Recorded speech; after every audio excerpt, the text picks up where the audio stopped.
तो hello everyone, welcome to Edutap and welcome to this session जहाँ पे हम डिस्कस करेंगे कि एएफएम जैप 2025 में आपको 60 प्लस मार्क्स कैसे स्कोर करने हैं। पहले बात करते हैं हम सोर्सेज की कि क्या सोर्सेज आपको अडॉप्ट करने चाहिए या प्रैक्टिस करने चाहिए for this particular examination for AFM. You need to study accounting and financial management for bankers from Macmillan book. इस बुक से बाहर बहुत रेयरली ऐसा होता है कि कुछ आ जाए, but 99% of the paper is from this book only. चाहे आप न्यूमेरिकल्स की बात करो, चाहे आप थियोरेटिकल पार्ट की बात करो, this book is a very important source अगर आप बहुत अच्छे मार्क्स स्कोर करना चाहते हो और अपना जैब एएफएम जो एग्जाम है आपका उसको क्लियर करने की श्योरिटी चाहते हो, तो this book is a very good guidance for all of you. Strategy discuss करने से पहले मैं आप सभी को बताना चाहती हूँ दैट जैब में 2025 के लिए हमने लाइव क्रैश कोर्स लॉन्च किया है, जिसमें आपका I and IFS, AFM, PPB and RBWM चारों ही सब्जेक्ट बहुत अच्छे से कवर होंगे। बैच स्टार्ट हुआ था 15 दिसंबर 2024 से। इसमें आपको मिलेंगी 60 plus live classes, 150 plus concept notes and 40 full length test. अगर आप जैम 80 कोड यूज करते हैं, you will get 80% off on this super course, and you will get this course for rupees 2500. So you can enroll now in this course and upgrade, or you can boost your preparation. So let's move on to the next. तो बात करते हैं सबसे पहले कि syllabus क्या है इस एग्जामिनेशन का। There are 4 modules, A, B, C and D. A module आपका बताता है accounting principles and processes. B module consist financial statements and core banking system. Module C is financial management and module D taxation and fundamentals of costing. इन चारों ही modules में आपको जो module A है उसमें आपको 11 चैप्टर्स देखने को मिलते हैं। मॉड्यूल बी में there are 7 chapters. In module C, there are 10 chapters and in module D, there are 7 chapters. तो in total आपको इन चार मॉड्यूल में से 35 चैप्टर्स हैं जो टोटल हैं आपके चारों मॉड्यूल्स मिला के। लेट्स डिस्कस मॉड्यूल वाइज कि कौन से चैप्टर्स इंपॉर्टेंट हैं और क्या सिलेबस है module wise. Starting with module A, accounting principles and processes. These are the chapters that are there in module A.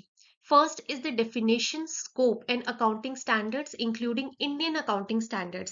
यहाँ पे आपको सारे ही अकाउंटिंग स्टैंडर्ड्स याद करने हैं, क्योंकि इस पर्टिकुलर चैप्टर में जो अकाउंटिंग स्टैंडर्ड टॉपिक है वहां से डायरेक्ट क्वेश्चन आते हैं। मैच द फॉलोइंग पूछ लिया जाता है, अकाउंटिंग स्टैंडर्ड डायरेक्टली पूछ लिए जाते हैं कि accounting standard 2 related to what, accounting standard 8 is related to what. तो ये टेबल तो आपको याद करनी ही पड़ेगी, there is no choice.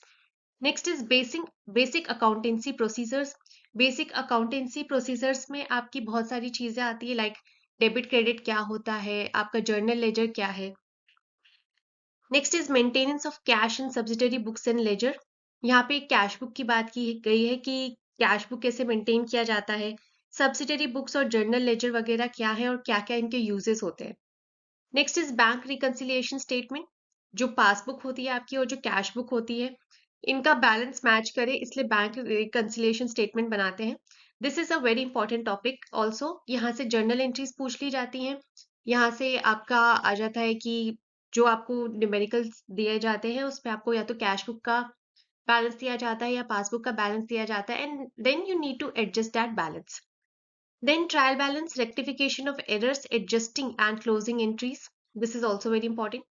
Depreciation and its accounting, यहाँ से न्यूमेरिकल क्वेश्चंस पक्का आते हैं। लास्ट साइकिल में भी क्वेश्चन पूछे गए थे इन अक्टूबर 2024, एंड अब भी चांसेस बहुत ज्यादा है कि यहाँ से न्यूमेरिकल क्वेश्चन आपसे पूछा जाएगा, और थियोरेटिकल तो आता ही है। कैपिटल एंड रेवेन्यू एक्सपेंडिचर से भी क्वेश्चंस आते हैं, यहाँ से डायरेक्ट क्वेश्चन आपको देखने को मिलते हैं। Next is bills of exchange. यहाँ से आपको जर्नल एंट्रीज पूछ ली जाती हैं, जो भी आपकी जर्नल एंट्रीज है। जर्नल एंट्री का क्वेश्चन इस पर्टिकुलर चैप्टर से तो आता ही आता है, bills of exchange.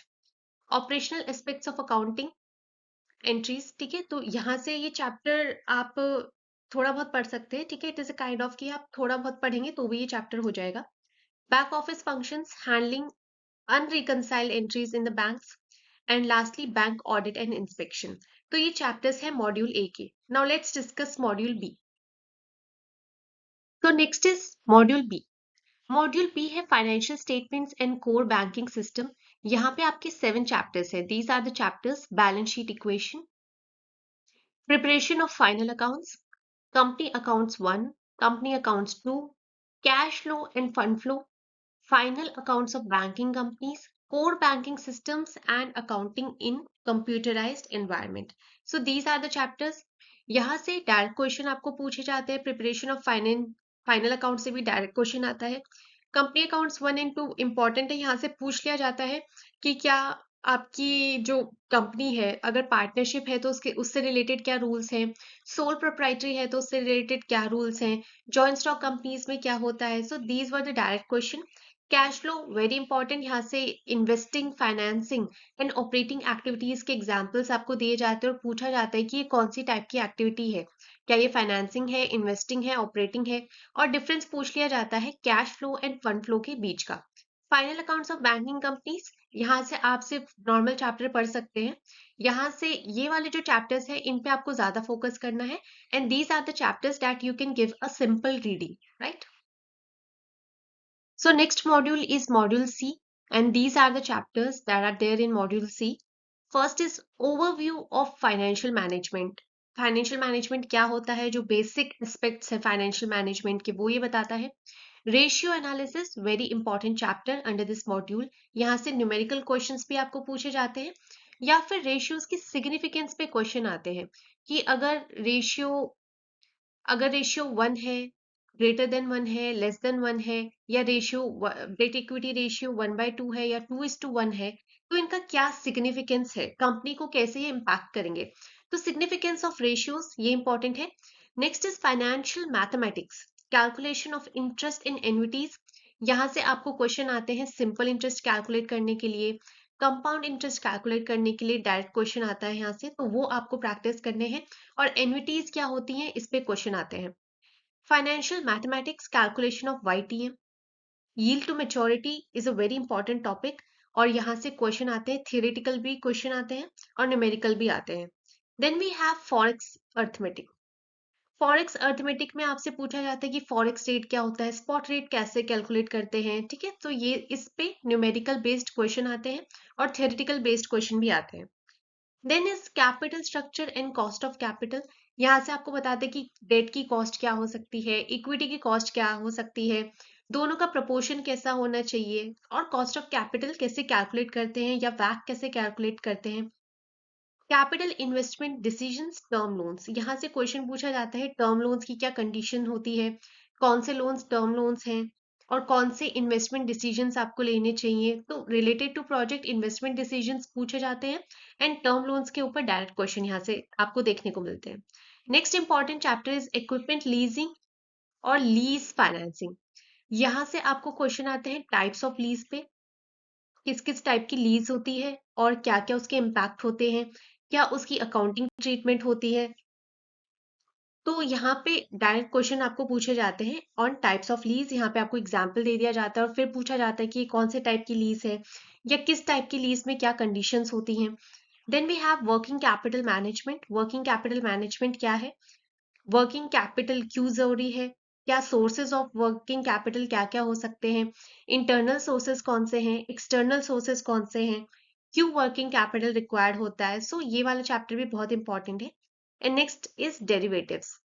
This is also very important chapter. यहाँ से पूछ लिया जाता है कि फॉरवर्ड क्या है, फ्यूचर्स क्या है, व्हाट आर स्वैप्स और ऑप्शंस। सो यहाँ पे आपको चारों में बेसिक डिफरेंस क्लियर होना चाहिए कि चारों एक दूसरे से कैसे अलग हैं, क्या कंडीशन है, कौन से OTC प्लेटफॉर्म पे ट्रेड होते हैं, कौन से स्टॉक एक्सचेंजेस पे ट्रेड होते हैं। So these are the basic difference. और इनकी फीचर्स में क्वेश्चन आता है कि स्वैप का क्या फीचर है, ऑप्शंस का क्या फीचर है, etcetera, right. So let's move on to the module D. So next module is module D, that is taxation and fundamentals of costing. Here there are 7 chapters: taxation, income tax, TDS, deferred tax. यहाँ से आपको question पूछे जाते हैं based on majorly deductions कि income tax के लिए क्या क्या डिडक्शंस अलाउ करती है हमारी गवर्नमेंट, इनकम टैक्स होता क्या है, ओल्ड रिजीम ऑफ टैक्स क्या है, new regime of income tax क्या है, डिफर्ड टैक्स क्या है। So basic questions were there. Next is GST. GST में आपसे पूछा जाता है कि किस सेक्शन के अंडर क्या आता है। सोल प्रोप्राइटर के लिए कब जीएसटी फाइल करना इंपॉर्टेंट है, क्वार्टरली, मंथली, मंथ के किस डेट पे जीएसटी फाइल किया जा सकता है। तो ऐसे अलग अलग क्वेश्चंस आपको जीएसटी से देखने को मिलते हैं। और यहाँ से इन अक्टूबर साइकिल रिलेटेड टू बजट पे एक क्वेश्चन आया था, ठीक है। तो बजट से एक क्वेश्चन था कि कितना जीएसटी एप्लीकेबल है बैंकिंग सर्विसेज में, इंश्योरेंस सर्विसेज में। तो इस तरीके के क्वेश्चंस यहाँ आपको देखने को मिलते हैं। Next is an overview of cost and management accounting. Cost and management accounting के बेसिक्स, फिर कॉस्टिंग मेथड्स क्या क्या है, स्टैंडर्ड कॉस्टिंग क्या है, marginal costing, budgets and budgetary control. यहाँ से आपको न्यूमेरिकल्स देखने को मिलेंगे बेसिकली, और थियोरेटिकल क्वेश्चंस भी देखने को मिलते हैं on standard costing and marginal costing पे।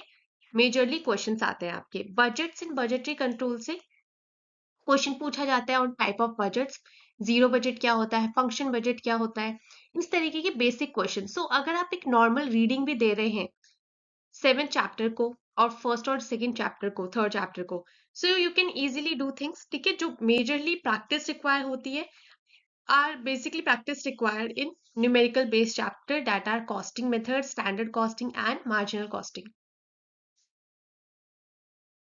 सो अगर हम जैब अक्टूबर 2024 की साइकिल की बात करें तो ओवरऑल वेटेज अगर हम देखें तो मॉड्यूल ए और बी में से जो क्वेश्चंस आए थे, तो ये ऐसे मॉड्यूल है जहां से क्रूशियल क्वेश्चंस आते हैं जो बेसिकली कंसिस्टेंटली पूछे जाते हैं एग्जामिनेशन में। तो अगर मॉड्यूल ए और बी की बात करें, module A is considered more important as compare to module B, अगर हम नंबर ऑफ क्वेश्चंस की बात करें तो। और की टॉपिक्स जो यहाँ पे पूछे गए थे वो थे depreciation accounting including all methods of depreciation. Accounting standards यहाँ से बहुत क्वेश्चन आए थे। जर्नल एंट्रीज पूछी गई थी और bills of exchange and bank reconciliation statement prepare करने के लिए आई थी। मतलब कि बैलेंस, जो एडजस्टेड बैलेंस आपको कैलकुलेट करना होता है, उसके बारे में। Next is module C. Module C जो कवर करता है फाइनेंशियल मैनेजमेंट टॉपिक्स। यहाँ पे आपसे पूछा गया था interest calculation, bonds and capital budgeting पे क्वेश्चंस आए थे। मॉड्यूल डी की अगर हम बात करें तो ये जो मॉड्यूल है इंक्लूड करता है topics related to taxation and costing, जो भी हमने देखा। तो यहाँ पे जो क्वेश्चंस थे, जो कि अगर इंपॉर्टेंस की बात करें तो स्लाइटली लेसर एम्फेसिस था compare to other models. Although जो क्या है कि जो मॉड्यूल डी है बहुत इंपॉर्टेंट कंसिडर किया जाता था आज से पहले, मतलब अक्टूबर साइकिल से पहले, कि यहाँ से तो क्वेश्चन आएगा ही आएगा। बट यहाँ पे हमने देखने को मिला था कि बी मॉड्यूल को ज्यादा इंपॉर्टेंस दे दी गई थी एज कम्पेयर टू डी। तो बी और ए से ज्यादा क्वेश्चन हमें देखने को मिले थे। सो इन अक्टूबर 2024 एएफएम एग्जाम, कैंडिडेट्स ने जो रिपोर्ट किया था कि अगर हम मॉड्यूल वाइज डिस्ट्रीब्यूशन की बात करें तो एक बैलेंस डिस्ट्रीब्यूशन ऑफ क्वेश्चंस देखने को मिले थे अक्रॉस ऑल मॉड्यूल्स। अब ये पूछे कि थियोरेटिकल ज्यादा थे कि न्यूमेरिकल ज्यादा थे, तो उसमें भी एक बैलेंस्ड अप्रोच फॉलो की गई थी। तो नाउ द ट्रेंड इज कि ऐसा नहीं है कि कोई एक मॉड्यूल को आप कहो कि यही इंपॉर्टेंट है और दूसरा मॉड्यूल इंपॉर्टेंट नहीं है। तो आपको सारे ही चैप्टर्स कवर करने हैं और सारे ही मॉड्यूल को आपको बराबर इंपॉर्टेंस देनी है, ठीक है। तो कौन से इंपॉर्टेंट टॉपिक्स हैं और क्या चीजें हम कर सकते हैं, let's discuss that. So next is कि क्या हमें करना चाहिए वाइल अटेम्प्टिंग द एग्जामिनेशन। पहली चीज जो आपको ध्यान में रखनी है कि आपको सारे क्वेश्चंस अटेम्प्ट करने हैं। You need to attempt all questions, right. कोई भी क्वेश्चन आपको छोड़ना नहीं है, सारे के सारे क्वेश्चंस आपको आंसर करके आने हैं। फिर है टाइम मैनेजमेंट। आपको टाइम मैनेजमेंट पे ध्यान रखना है। ऐसा कोई न्यूमेरिकल ना हो जिसपे आप ज्यादा टाइम लगा रहे हैं, ठीक है। तो सारे ही क्वेश्चंस क्योंकि आपको अप्रोच करने हैं तो अपना टाइम देख के चलना है कि उतना टाइम आपके पास हो कि आप सारे क्वेश्चन रीड करें और अपने अपने मतलब समझ से कोई एक बेस्ट ऑप्शन आप चूज करें और आंसर करें। ऐसा ना हो कि आप सारे क्वेश्चंस रीड ही नहीं कर पाए या आपका पेपर छूट गया। So time management should be there. इसके लिए क्या कर सकते हो, आपको फुल लेंथ मॉक लगाने हैं, ठीक है, और वहां पे प्रैक्टिस करनी है कि कैसे आप क्वेश्चन को अप्रोच कर सकते हो। Next is revise all important topics. Exam में जाने से पहले आपको सारे इंपॉर्टेंट टॉपिक्स रिवाइज करने हैं, सारे इंपॉर्टेंट फॉर्मूलाज आपको रिवाइज करने हैं। Next is avoid silly mistakes. Silly mistakes avoid करनी है। कोई भी अगर कैलकुलेशन मिस्टेक है, आपने अच्छे से कैलकुलेट नहीं किया या आपसे कोई क्वेश्चन मिस हो गया, आपको मार्क कुछ और करना था, मार्क कुछ और करके आ गए, ऐसी चीजें नहीं होनी चाहिए। तो अवॉइड सिली मिस्टेक्स और कैलकुलेशन मिस्टेक्स आपको नहीं करनी है। सो नेक्स्ट इज की स्ट्रैटेजी क्या होनी चाहिए आपकी एग्जामिनेशन को प्रिपेयर करते वक्त, specially if you are talking about AFM. So first thing you need to do is streamline the syllabus. पहले आपको कोई भी एग्जाम देने से पहले पता होना चाहिए कि सिलेबस क्या है, कितने उसमें मॉड्यूल्स हैं, कितने उसमें चैप्टर्स हैं, ये सब आपको पता होना चाहिए। नेक्स्ट आपको क्या करना है, आइडेंटिफाई करने हैं वो टॉपिक्स इसी सिलेबस में से जो 60 प्लस मार्क्स स्कोर करने में आपको हेल्प करेंगे, जो कि अभी हम आने वाले टाइम में डिस्कस करेंगे। Next is keep PYQs with you. PYQs आपको देखने हैं और आइडेंटिफाई करना है नेचर ऑफ क्वेश्चंस, कि फैक्चुअल क्वेश्चन कैसे पूछता है, कंसेप्चुअल क्वेश्चन कैसे पूछता है, अगर न्यूमेरिकल क्वेश्चंस पूछे हैं तो कौन से चैप्टर में से ज्यादा क्वेश्चंस पूछे हैं और किस तरीके के क्वेश्चन पूछे हैं। मतलब कि एक नॉर्मल प्रैक्टिस से हो जाएगा या आपको एक लेवल एडवांस जाके न्यूमेरिकल प्रैक्टिस करने पड़ेंगे, और किस टॉपिक में कितने न्यूमेरिकल प्रैक्टिस करने की जरूरत है। Next we have know the proper approach. Proper approach क्या होती है एएफएम में specially? First you need to read, right. कोई भी अगर टॉपिक है पहले आप उसको रीड करेंगे, उसकी क्लासेस अटेंड करेंगे, फिर आप उसको रिवाइज करेंगे बार बार, तो ही आपको जो क्या है, स्पेशली जो बहुत ही डिफिकल्ट टॉपिक होते हैं जैसे कि कॉस्टिंग में न्यूमेरिकल भी आपको करना है, थियोरेटिकल भी बहुत अच्छे से करना है, लीज में आपको थियोरेटिकल बहुत अच्छे से करना है, डिफरेंसेस पता होने चाहिए, उसके लिए रिवीजन बहुत इंपॉर्टेंट है। And then next is practice.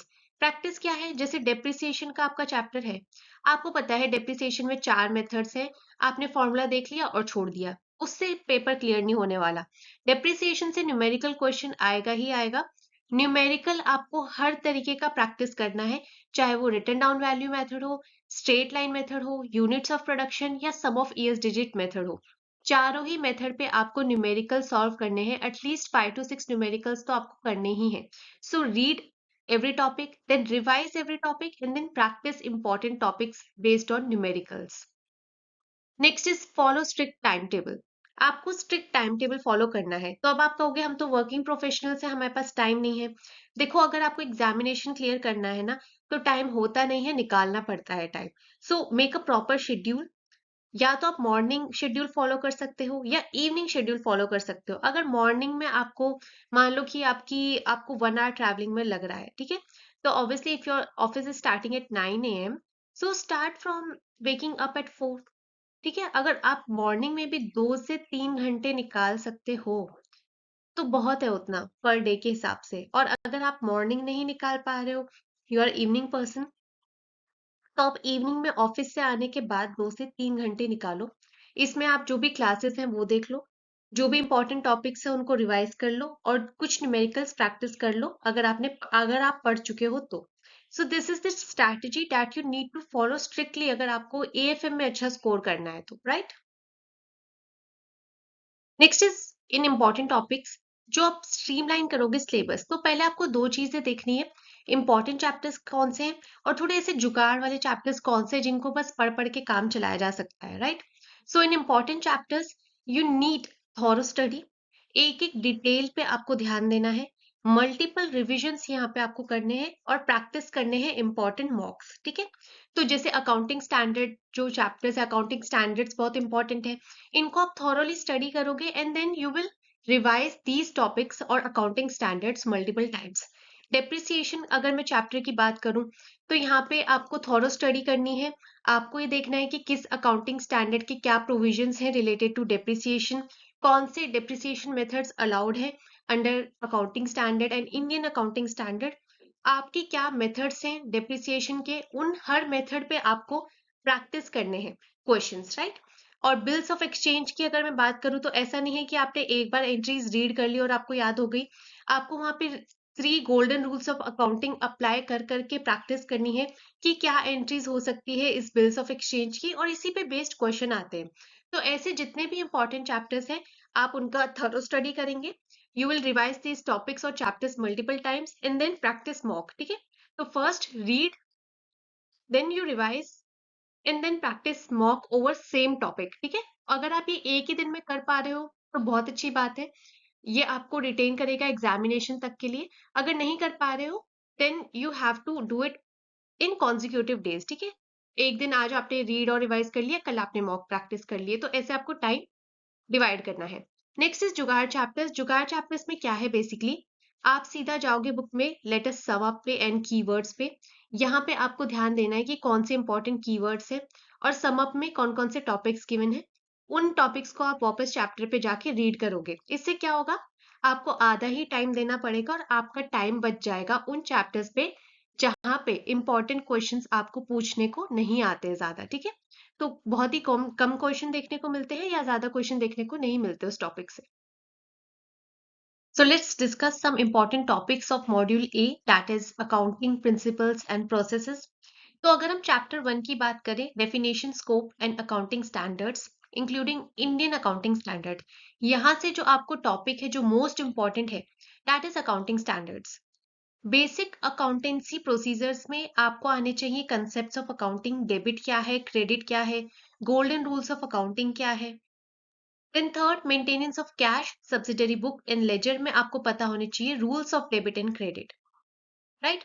In bank reconciliation statement, you need to know what is a bank reconciliation statement, who prepares it, and what are the basic adjusted cash balance and passbook balance। ठीक है, और कैसे उनको adjust किया जाता है various transactions के साथ। Trial balance, rectification of errors and adjusting closing entries में आपको पता होना चाहिए कि टाइप्स ऑफ एरर्स क्या है एंड सस्पेंस अकाउंट क्या होता है, और what are the rectification entry. Rectification entry आपको यहाँ आनी चाहिए जो आपको प्रैक्टिस करनी है, rectification entries.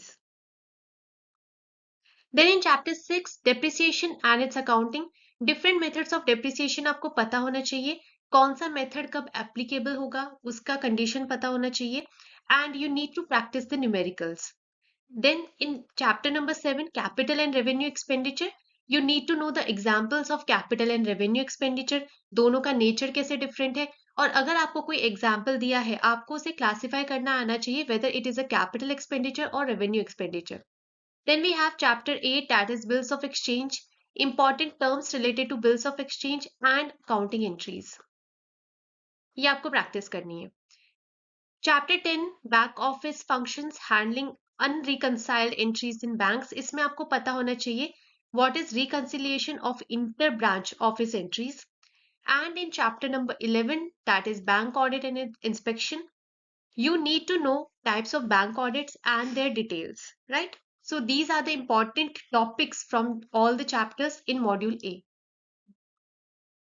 The next is module B, financial statements and CBS. In chapter 13, that is preparation of final accounts, आपको क्या पता होना चाहिए, बैलेंस शीट कब प्रिपेयर करनी है, what is the format of balance sheet, profit and loss account में किस तरीके के एक्सपेंसेस लिखे जाते हैं, direct expenses, indirect expenses, profit and loss appropriation account कब यूज होता है, you need to know the basics. In chapter 14, that is company accounts 1, you need to know the definition and types of companies. यहाँ पे आपको direct question आता है कि public limited company क्या होती है, जॉइंट स्टॉक कंपनी क्या होती है, क्या उसके फीचर्स है। In chapter 15, company accounts 2, you need to know the form of balance sheet, क्या आइटम्स हैं बैलेंस शीट में, कैसे उन्हें बनाया जाता है, वर्टिकल फॉर्मेट है, हॉरिजॉन्टल फॉर्मेट है, you need to know the basics. In chapter 16, cash flow and fund flow, components of cash flow आपको पढ़ना है कि कोई भी अगर एक्टिविटी आपको गिवन है तो वो इन्वेस्टिंग एक्टिविटी है, इन्वेस्टिंग है, ऑपरेटिंग है या फाइनेंसिंग एक्टिविटी है। यहाँ पे आपको डायरेक्ट एग्जाम्पल दिया जाता है और आपको उसे क्लासिफाई करना है in these 3 components of cash flow. Chapter 17, final accounts of banking companies, preparation of final statements and disclosure requirement, कब फाइनल स्टेटमेंट प्रिपेयर करनी है, क्या डिस्क्लोजर रिक्वायरमेंट होती है, कौन कौन सी इंफॉर्मेशन डिस्क्लोज करने की जरूरत है। Then in chapter 18, core banking systems and accounting in computerized environment, you need to know the terms, advantages and disadvantages of computerized accounting. So you can just give a quick reading in chapter number 18, right? Let's move on to the module C.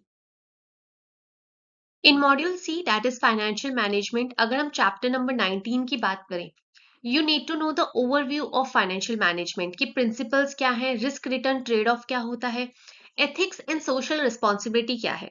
In ratio analysis, different ratios आपको पता होनी चाहिए, उनकी significance you need to know. In chapter 21, financial mathematics, calculation of interest and annuities, आपको SI और CI calculate करना आना चाहिए और डेफिनेशन ऑफ एन्युटीज पता होनी चाहिए, ऑर्डिनरी एन्युटी क्या है, और जो भी टाइप्स ऑफ एन्युटी है ये आपको पता होना चाहिए। देन कैलकुलेशन ऑफ वाईटीएम में आपको पता होना चाहिए bond theorem, very important topic under this particular chapter, and bond price volatility. ये आपको पता होना चाहिए कि मकॉले ड्यूरेशन क्या है और क्या बॉन्ड वॉलेटिलिटी होती है, थियोरम्स ऑफ बॉन्ड क्या है, उन पे डायरेक्ट क्वेश्चन आता है। Then chapter 24 cost capital structure and cost of capital, approaches and weighted average cost of capital आपको पता होना चाहिए कि कौन सी ट्रेडिशनल अप्रोच है, कौन सी इनकम अप्रोच है और क्या तीनों में डिफरेंसेस हैं, वैक कैसे कैलकुलेट किया जाता है, उसका फॉर्मूला क्या है। Then chapter number 26 you need to know the equipment leasing and lease financing, types of lease आपको यहाँ पता होने चाहिए। Then in working capital management, working capital cycle कितनी होती है, वर्किंग कैपिटल कैसे सोर्स किया जाता है, इंटरनल सोर्सेस क्या है, एक्सटर्नल सोर्सेस क्या है। Then in derivatives you need to know the type of derivatives और उनमें क्या डिफरेंसेस है, जैसे कि मैंने पहले भी बताया, futures, forwards, options, swaps, FRS, इनमें क्या डिफरेंसेस हैं और इनको कब यूज किया जाता है, you need to know that. Let's move on to the module D. Module D, that is taxation and fundamentals of costing. Chapter 29, that is taxation, income tax, TDS, deferred tax. इसमें आपको पता होना चाहिए कि TCS और TDS क्या होते हैं और इनको कौन डिडक्ट करता है, और वेरियस सेक्शंस और डिडक्शंस क्या है under income tax. Then overview of cost and management accounting में आपको पता होना चाहिए methods and significance of cost and management accounting. In costing methods आपको वेरियस एप्लीकेशन आनी चाहिए कॉस्टिंग मेथड्स की, different type of costing methods क्या है, उनको कब कब अप्लाई करना जरूरी है, किस किस केस में वो अप्लाई होते हैं। स्टैंडर्ड कॉस्टिंग में बहुत इंपॉर्टेंट है applications of standard costing and variances क्या होते हैं। ठीक है, यहाँ से डायरेक्ट क्वेश्चन आता है। Then you have marginal costing, यहाँ से आपको न्यूमेरिकल बहुत ज्यादा देखने को मिलेंगे।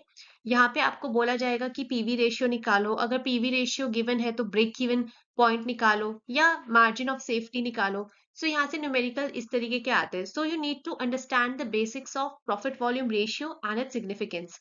Then we come to the chapter 35, that is budgets and budgetary control. यहाँ पे आपको सिंपल सा टाइप्स ऑफ बजट पढ़ने हैं, फंक्शनल बजट क्या होते हैं, डिफरेंट टाइप्स ऑफ बजट क्या होते हैं, ये आपको यहाँ पे देखना है, राइट। नेक्स्ट इज कि क्या इंपॉर्टेंट टॉपिक्स हैं न्यूमेरिकल्स के जो आपको प्रैक्टिस करने ही करने हैं, that is calculation of depreciation, आपको डेप्रिसिएशन कैलकुलेट करना आना चाहिए, सीआई एंड एसआई कैलकुलेट करना आना चाहिए, बॉन्ड वैल्यू कैलकुलेट करना आना चाहिए, calculation of present value and future value is very important, this is very important, calculation of YTM is also very important, and calculation of forex।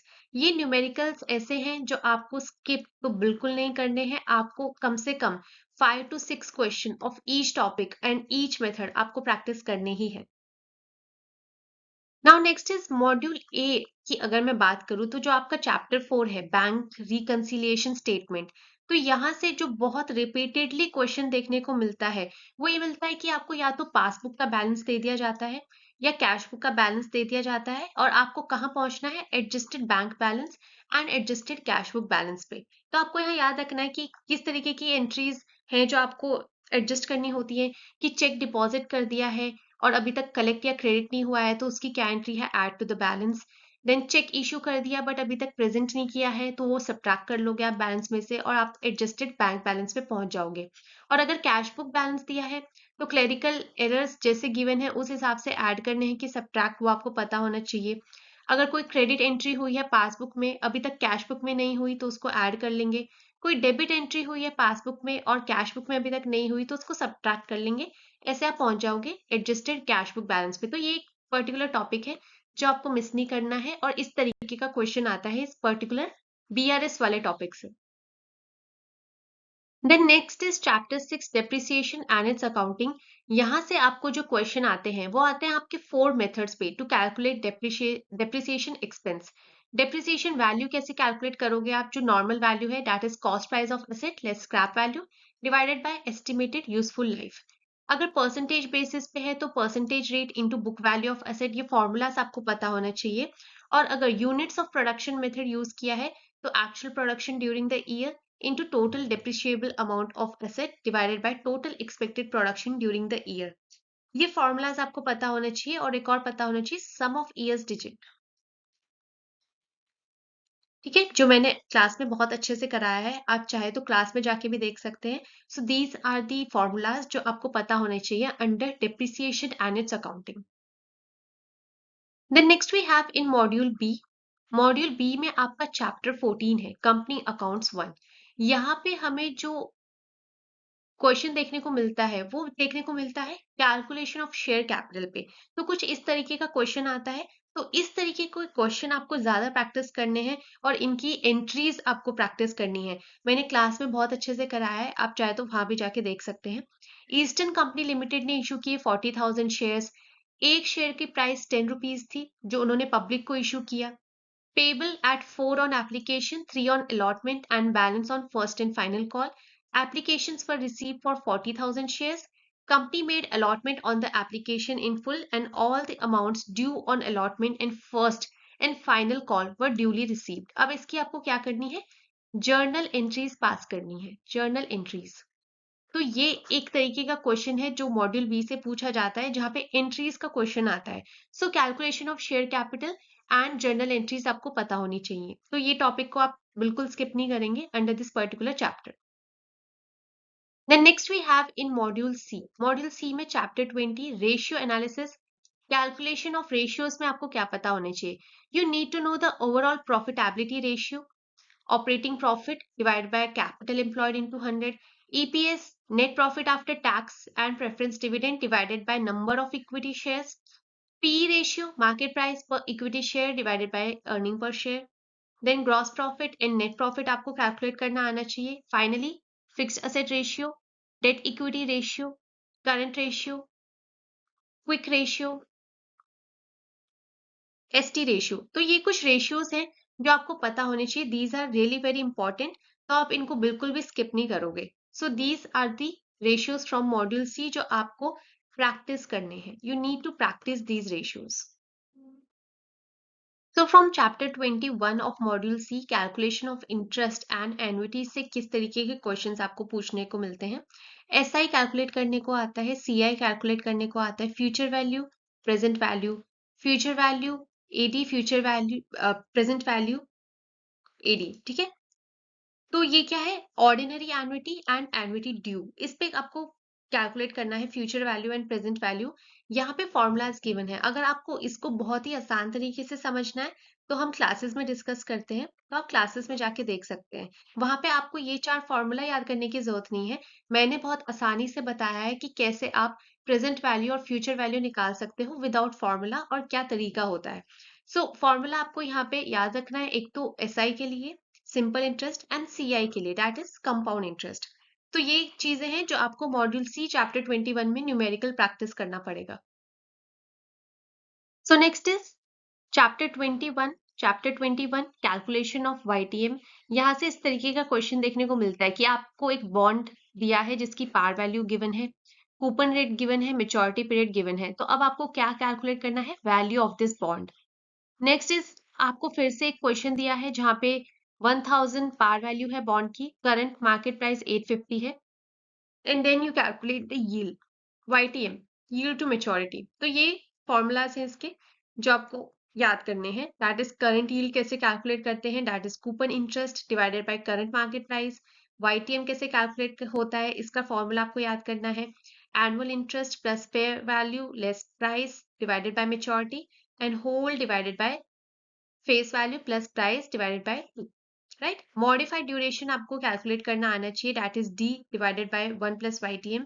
And duration कैसे calculate करते हैं, तो ये एक important topic है चैप्टर 22 मॉड्यूल सी का, जहां पे आपको ये फॉर्मूलाज तो आने ही चाहिए और आपको इस पे न्यूमेरिकल प्रैक्टिस करनी ही है। Then next we have chapter 23 forex arithmetic. यहाँ पे आपको पता होना चाहिए कि फॉरवर्ड पॉइंट्स कैसे कैलकुलेट करते हैं। So it is spot rate into interest rate differential forward points divided by number of days in year। देखो यहाँ जो मैं आपको फॉर्मूलाज बता रही हूँ, ये मैं आपको फॉर्मूलाज बता रही हूँ जो आप प्रैक्टिस करने हैं। यहाँ पे अभी हम कैलकुलेशन नहीं कर रहे हैं। तो अभी आपको क्वेश्चन मैं इसलिए दिखा रही हूँ ताकि आपको एक आइडिया मिल जाए कि कैसे क्वेश्चंस आते हैं और क्या-क्या फॉर्मूलाज आपको पता होने चाहिए। अगर इन फॉर्मूलाज को कैसे डिटेल में करना है, क्या है, तो उसके लिए तो आपको क्लासेस अटेंड करनी पड़ेगी या आप सेल्फ स्टडी भी कर सकते हैं। I am just telling you the important topics and strategy to score 60 plus marks in AFM. तो ये वो फॉर्मूलाज हैं जिनको आपको बिल्कुल मिस नहीं करना है। Then next we have chapter 24, capital structure and cost of capital. यहाँ पे आपको कैलकुलेट करना है वैक and cost of equity in debt capital under module C. तो आपको वैक कैलकुलेट करना आना चाहिए कि cost of equity into proportion of equity plus cost of debt into proportion of debt, ये आपको पता होना चाहिए। कॉस्ट ऑफ डेट कैपिटल कैसे निकालते हैं? Annual interest payment plus M minus P divide by N divide by 0.6 P plus 0.4 M. फिर cost of preference capital कैसे निकालते हैं? एक्सपेक्टेड रेट ऑफ रिटर्न क्या है? This is very important. And expected rate of return YTM and long term bonds plus equity risk premium. तो ये कुछ formulas हैं जो आपको याद करने हैं under this chapter. Then next we have costing methods module D chapter 32। यहाँ पे आपको सिंपल न्यूमेरिकल्स पूछे जाते हैं to calculate cost and losses. तो कॉस्ट ऑफ यूनिट कैसे निकालते हैं वो आपको पता होना चाहिए। Total cost less sale value of scrap divided by input unit minus normal loss unit. तो इस पे न्यूमेरिकल्स आपको देखने हैं जो आपकी बुक्स में गिवन है और उन्हें प्रैक्टिस करना है। तो इस पर्टिकुलर चैप्टर में ये वाला जो आपका फॉर्मूला है दिस इज इम्पोर्टेंट। नेक्स्ट आते हैं मॉड्यूल डी के चैप्टर 4 पे, दैट इज मार्जिनल कॉस्टिंग। मैंने आपको बताया यहाँ से न्यूमेरिकल्स आते हैं और कम से कम 3 क्वेश्चन तो न्यूमेरिकल के आते ही हैं based on CVP analysis and break even analysis. तो क्या फॉर्मूला है कि प्रॉफिट कैसे कैलकुलेट करना है? Sales into number units divided by F plus V into N. ये क्या है ये आप डिटेल में इन क्लास में देखोगे। मैं ये बस ये बता रही हूँ कि जो प्रॉफिट कैलकुलेट करने का फॉर्मूला है दैट इज इंपॉर्टेंट। फिर PV ratio contribution divide by sales into 100 ये आपको आना चाहिए। Then next is margin of safety कैसे कैलकुलेट करना है। और ये जो दो आपके फॉर्मूलाज हैं these are really very important, यहाँ से तो क्वेश्चन आता ही है। सो आपको पीवी रेशियो ब्रेक इवन कैसे निकालना है एंड मार्जिन ऑफ सेफ्टी कैसे निकालना है। Estimated sales less break even sales divided by estimated sales into 100। ये आपको 3 न्यूमेरिकल्स हैं जो बिल्कुल स्किप नहीं करने हैं इस पर्टिकुलर चैप्टर में। सो नाउ अब जो हमने पूरी स्ट्रैटेजी डिस्कस की है 60 प्लस मार्क्स स्कोर करने की इन एएफएम, पहली चीज आपको क्या याद रखनी है अब इस पूरे सेशन से कि prepare from the book thoroughly. आपको बुक अच्छे से पढ़नी है। दूसरा, आपको कंसेप्ट क्लैरिटी पे फोकस करना है ना कि रट्टा मारने पे, ठीक है। Concept clarity is important. और अभी जो अगर मैं रीसेंट एग्जामिनेशन की बात करूं that is of October cycle 2024, वहां पे जो एएफएम में क्वेश्चंस पूछे थे वो ऐसे क्वेश्चंस नहीं थे कि आपने रट्टा मारा और आपने एग्जाम क्लियर कर लिया, नहीं। Those questions were based on conceptual things, concept clarity. Now next is practice numerical. ये आप बिल्कुल स्किप नहीं कर सकते, आपको प्रैक्टिस करने ही है न्यूमेरिकल्स। अगर आप सारे न्यूमेरिकल्स प्रैक्टिस नहीं कर सकते तो एटलीस्ट जो आज हमने क्लास में डिस्कस किए हैं इस सेशन में डिस्कस किए हैं वो तो आपको करने ही है। विद फॉर्मूला आपको याद करना पड़ेगा। आप इसमें काम कर सकते हो कि जितने भी फॉर्मूलाज हैं आपके, आपने एक जगह लिख के रख लिए, उसके टाइप के न्यूमेरिकल्स भी आपने एक जगह प्रैक्टिस कर लिए। तो जब आप एग्जामिनेशन के लिए जाओगे उससे 1 वीक पहले आपने वो सारे न्यूमेरिकल्स की प्रैक्टिस देख ली और आपने फॉर्मूलाज देख लिए, ऐसा आप कर सकते हो। Then next is module A and C is the king. तो अभी अगर आप मैं ये नहीं कह रही कि कोई मॉड्यूल बहुत ज्यादा इंपॉर्टेंट है या ये कर लो एग्जाम क्लियर हो जाएगा, नहीं। मॉड्यूल ए और सी ऐसा है जो आप बिल्कुल छोड़ नहीं सकते, लेकिन ये नहीं है कि मॉड्यूल बी और डी इंपॉर्टेंट नहीं है। यहाँ से भी क्वेश्चन आते हैं, कुछ सिंपल क्वेश्चन आते हैं जो आपको क्लियर करवा सकते हैं examination, specially in module B, ठीक है। तो आपको ज्यादा ध्यान देना है ए और सी पे और थोड़ा सा कम ध्यान दे सकते हो बी और डी पे, जबकि यहाँ से भी क्वेश्चंस आते हैं। तो मैं ये कहूंगी कि सारे मॉड्यूल्स को बराबर आप ट्रीट करो, ठीक है। एक बैलेंस्ड अप्रोच आपको रखनी है। सबके इंपॉर्टेंट टॉपिक्स निकाल लो, पहले उनको कर लो और जो आपको ज्यादा डिफिकल्ट लगता है उसको थोड़ा बाद में कर लो, right. Then next is do not stress on memorization. Memorization पे आपको बिल्कुल फोकस नहीं करना है, आपको फोकस करना है कंसेप्ट क्लैरिटी पे, राइट। तो ये बात आपको ध्यान में रखनी है that focus on concept clarity and not on rote learning और मेमोराइजेशन। सो आई होप आप सभी को सेशन बहुत अच्छा लगा और आपको कुछ तो हेल्प मिली होगी ताकि आप ये डिसाइड कर पाओ कि 60 प्लस मार्क्स कैसे स्कोर करने हैं एएफएम में. If you have any feedback you can give it at feedback@edutap.co.in, and if you have any query regarding courses or any other thing, you can call on this number. So I wish you all the best for your upcoming examination and do prepare well. Do not miss any topic and focus on concept clarity, and please practice numericals. So thank you so much. Have a good day.